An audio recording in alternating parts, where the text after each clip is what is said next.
వస్తుందో మనకి టెన్షన్. దేవుడు ఒక వాగ్దానం ఇచ్చాడు, ఏ తెగులు గుడారమున సమీపించదని వాగ్దానం ఇచ్చాడు. దేవుడు స్తోత్రం. ప్రియ సహోదర సహోదరా, ఒక మాట నేను చెప్తాను. ఎప్పుడైనా చరిత్రలో ఎప్పుడైనా మనం విన్నామా? స్కూల్స్ మూసేసి, ఆఫీసులు మూసేసి, ఇళ్ళ మూసేసి, అన్ని మూసేసి ఎందుకు బ్రతికతో ఉన్న పరిస్థితుల్లో మనందరూ కూడా మొన్నటి వరకు మనం బ్రతికాం. చాలా మంది ఇబ్బందులు పడ్డారు. దేనికి అంటే దేవుడు ఒక్కొక్కసారి ఏం చేస్తా, మన పరీక్షలు పెడుతుంటాడు. అది మనం గమనించాలి. ఎంతో మంది కళ్ళ ముందే మట్టిలో కలిసిపోయారండి. వాళ్ళకన్నా గొప్ప వాళ్ళం కాదు, కానీ దేవుడు మనం ప్రేమిస్తున్నాడు కాబట్టి ఒక మాట నేను చెప్తాను. అనుకుంటాడు మనిషి, నాకెందుకండి 4 కార్లు ఉన్నాయి, 4 బిల్డింగులు ఉన్నాయి, నాకేంటి హ్యాపీ, నాకేం అవసరం లేదు అనుకుంటావు. వివాహం జరిగినప్పుడు 7 అడుగులు వేస్తాం భార్యతో.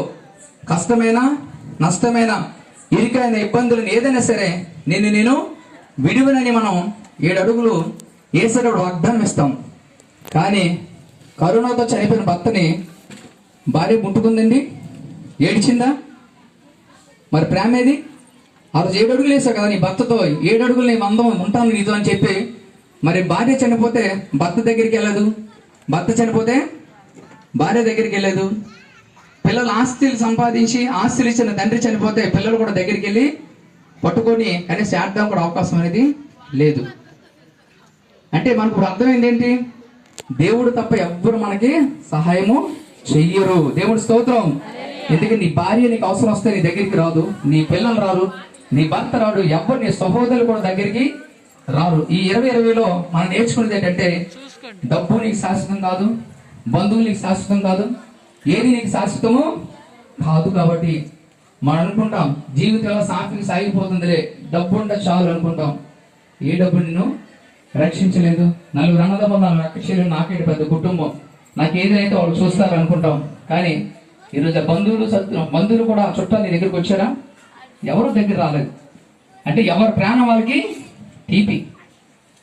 సొంత భార్య చనిపోతే భర్త దగ్గరికి వెళ్ళలేదు, భర్త చనిపోతే భార్య కూడా దగ్గరికి రాలేని పరిస్థితి. ప్రియ సహోదరా, ఈ రాత్రి వాళ్ళ సమయంలో దేవుడు మాట్లాడుతున్నాడు. మీ అందరినీ దేవుడు ఇక్కడ ప్రేమిస్తున్నాడు. కాబట్టి ఈ దినము కూడికి మీరు వచ్చారంటే కేవలం దేవుడు మేము ప్రేమ కాబట్టి దేవుడు మిమ్మల్ని ఎంతగానో ప్రేమిస్తున్నాడు. ఒక మాట నేను చెప్తాను, దేవుడు మనం ప్రేమించడం కాదండి, మనల్ని దేవుడు ప్రేమిస్తున్నాడు. ఎంత గొప్ప దేవుడు అండి ఆయన. భూమి ఆకర్షించిన దేవుడు మనిషి పోల్చుకుంటే ఇసుక రేణువు కంటే ఇంకా మనం చిన్నవాళ్ళమే. అయినప్పటికీ దేవుడు నేను ప్రేమిస్తున్నాడంటే ఎంత జాలండి. ఆయన దేవుళ్ళు ఎంత ప్రేమ ఉంది చూడండి ఒక్కోసారి. ఆ దేవాది దేవుడు అండి ఎందుకు పనికిరాని వాడిని నిన్ను దేవుడు ప్రేమిస్తున్నాడంటే ఆయనకి తారతమ్యం అనేది లేదండి. ప్రియ దేవుడు బిడ్డలారా, ఒక మాట నేను చెప్తాను, మనుషులకి తారతమ్యం ఉంటుంది. ఏదైనా ఫంక్షన్ పిలిస్తే మనం సైకిల్ మీద వచ్చిన ఒకలా చూస్తాం, స్కూటర్ మీద వచ్చిన ఒకలా చూస్తాం, కారులో వచ్చిన ఒకలా చూస్తాం. కారులో వచ్చిన పరిగెట్టి డోర్ తీసి వాళ్ళని ఆహ్వానిస్తాం. కానీ దేవుడు ఏం చేస్తాడంటే ఎవరైతే నడిచొచ్చాడో వాడిని దేవుడు హత్తుకుంటాడు. దేవుడు స్తోత్రం. అంటే మనుషులకి తారతమ్యం ఉన్న దేవుడు తారతమ్యం ఎంత మాత్రము లేదు. కాబట్టి అందుకే ఆయన దేవుడు అయ్యాడు, ప్రేమ గల దేవుడు. దేవుడు స్తోత్రం. ఈరోజు మేమందరం ఇక్కడ మీ అందరికీ ఎందుకు చెప్తున్నాం అంటే, ఒకప్పుడు మాకు దేవుడి కోసం తెలియదు, ఈరోజు దేవుడి కోసం తెలుసు. కాబట్టి ఆనందం సంతోషం మేము అనిపిస్తున్నాం. కాబట్టి అదే ఆనందం సంతోషం మీరందరూ కావాలని ఈరోజు మేము చెప్తున్నాం. కాబట్టి తప్ప కొంతమంది అనుకుంటారు క్రైస్తవులు అంటే పని పాటు ఉండదా, వీళ్ళకి మైకులు పట్టుకొని మాట్లాడతారంటే. ఒకప్పుడు నేను అదే ప్రదేశంలో అదే ప్లేస్ నుండి భయంకరం తిట్టేవాడిని, క్రైస్తవుని చాలా దారుణంగా మాట్లాడేవాడిని. అంటే యేసుక్రీస్తు ప్రభువు అంటే అమెరికా దేవుడని, లేదంటే తక్కువ జాతి తక్కువ కులం దేవుడిని అని చెప్పి నేను విమర్శించాను. ఇప్పటికి ఒకసారి తలంచుకుంటే నా కళ్ళ ఏడుపు వస్తుంటుంది. ఎందుకంటే తెలియక దేవుని నిందించాను. ఈరోజు మనం పెట్టుకున్నామండి ఆ కులము, ఈ కులము, ఈ మతము, ఆ మతం అనేది. యేసుక్రీస్తు ప్రభువు వారు 2 కులాలు పెట్టారు. అదేంటంటే స్త్రీ పురుషులు 2 కులాలు. దేవుడు స్తోత్రం. మనం పెట్టుకున్నాం ఆ కాస్ట్, ఈ కాస్ట్, కులం అని మనిషి చచ్చిపోతున్నాడు. ఈరోజు కులాలేని దేవుడు పెట్టేది కాదండి. యేసుక్రీస్తు ప్రభువు అంటే మతం అనుకుంటా, మతం కాదు, మార్గం. దేవుడు స్తోత్రం. ఈరోజు మనిషి బ్రతకాలంటే పుట్టిన దగ్గర చనిపోయే వరకు బైబిల్లో రాసి ఉంది. మీకు తెలుసా? ఈరోజు ఎంత అవసరం, ప్రతి మనిషికి బ్రతకాలంటే బైబిల్ తప్పనిసరిగా చదవాలి. ఈరోజు ఇలా మేము ఉన్నామంటే కేవలం ఆ బైబిల్ మేము చదివాం కాబట్టి నీవెళ్ళి నీ పొరుగు వారిని ప్రేమించాలి. చాలా మంది అనుకుంటారంటే ఎవడైపోతే నాకెందుకే, నేను బాగుంటే చాలు, నా భార్య బాగుంటే చాలు, నా పిల్లలు బాగుంటే చాలు, ఎవడైపోతే నాకేని అనుకుంటారు. కానీ దేవుడు నమ్ముకొని అలా ఉండరండి. వాళ్ళ కష్టాలు వస్తే మాకు వచ్చినట్టే, వాళ్ళకి నొప్పి వస్తే మాకు వచ్చినట్టే. ఆ ప్రేమ ఎవరిచ్చారండి? దేవుడు ఇచ్చాడు. దేవుడి స్తోత్రం. యేసయ్య ఇచ్చిన ప్రేమ. కాబట్టి మీ అందరినీ మేము ఎందుకు చెప్తున్నాం అంటే, మిమ్మల్ని ఈరోజు కూర్చోబెట్టి జోసెఫ్ గారు ఎంత ప్రయాసపడి ఎందుకంటే రప్పించారు, ఈ సువార్త చెప్తున్నారు.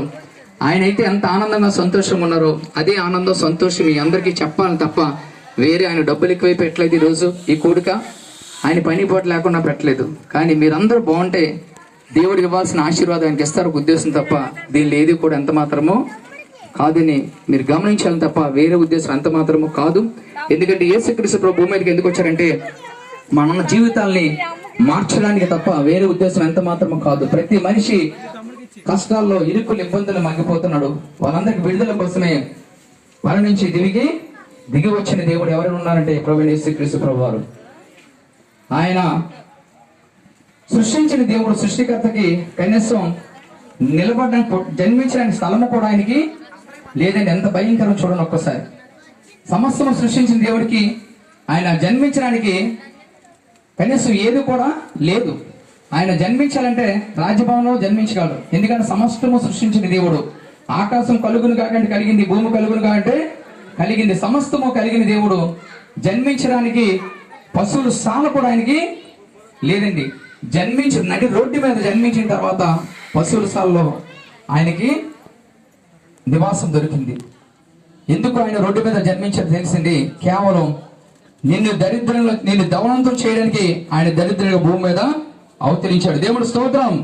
ఎందుకు? మనం ధనవంతం చేయడానికి, మనం ఐశ్వర్యంతో చేయడానికి ఆ దేవాది దేవుడు రోడ్డు మీద జన్మించాడు. సృష్టికర్త. ఈ రోజు ఈ వస్త్రాలు ఉన్నాయంటే ఆయన ఇచ్చినవి, ఈ బ్రతుకు ఆయన ఇచ్చింది, ఈ శ్వాస ఆయన ఇచ్చింది, ఇవన్నీ ఆయన ఇచ్చింది. కానీ ఈ రోజు ఆయన మనం వదిలేసి సృష్టిని మనం ఏం చేస్తున్నాం? పూజిస్తున్నాం. సృష్టికర్తను మనం పక్కన పెడుతున్నాం. ఈ రోజు పరిస్థితి ఏంటంటే మానవుడు మంచి చెప్తే ఎవరికి అర్థం కాదు. చక్కగా నీ భార్య పిల్లలతో ఉండంటే ఎవరికి అర్థం కాదు. ఈరోజు సొసైటీ కూడా ఎలా ఉందంటే భయంకరంగా తయారైంది. ఇందాక ఫాస్ట్గా చెప్పారు చూసారా, 4 యవనస్తులు కలిపి ఒక వ్యక్తిని చంపేశారు. కానీ వాళ్ళ వెనకాల మ్యారేజ్ వ్యక్తి అయితే వాళ్ళ భార్య పిల్లలు ఏమవుతారు, వాళ్ళ తల్లిదండ్రులు ఏమవుతారు ఒకసారి ఆలోచించండి. అంటే ఆవేశం అనేది ఎలా వెళ్తుందంటే పట్టించుకునే అవసరం కూడా లేదు. కానీ అదే నువ్వు దేవుడు నమ్ముకొని దేవుడు మాటలు అంటే అటువంటి పనులు చేయడానికి ఎంత మాత్రం ముందుకి వెళ్ళవు. దేవుడి స్తోత్రం. ఈరోజు యేసుక్రీస్తు ప్రభువు